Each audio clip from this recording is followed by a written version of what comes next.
तो हाजिर ने तो और अवधि कविता लेके एक पिता अपने लड़का से खेती के संबंध में कैसे बात करत है हमरे अवधि कविता के माध्यम से सुना जाए।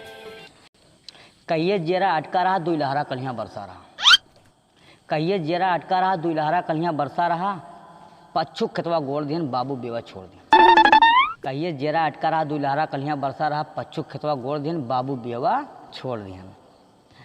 कुछ खेते में पानी लाग रहा कुछ पंपी सट से सींच दिहन। ध्यान दीन जाई कि कुछ खेते में पानी लाग रहा कुछ पंपी सट से सींच दिहन, गोड़ हंगाए के अपने से बाहरे से बेवा छीट दिहन। कि कुछ खेते में पानी लाग रहा कुछ पंपी सट से सींच दिहन, गोड़ हंगाए के अपने से बाहरे से बेवा छीट दिहन। सरजू बावन छोड़ कब की मंसूरी पहिया जोर दिहन, बाबू बेवा छोड़ दिहन, बाबू बेवा छोड़ दिहन।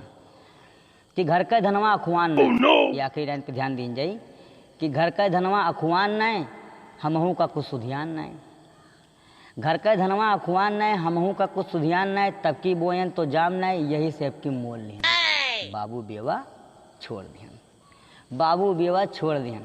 धन्यवाद दोस्तों। अगर कविता नीक लाग हुए तो अपने मित्रों में शेयर की जाए। विदा जी आपसे अपने अगले वीडियो में, तब तक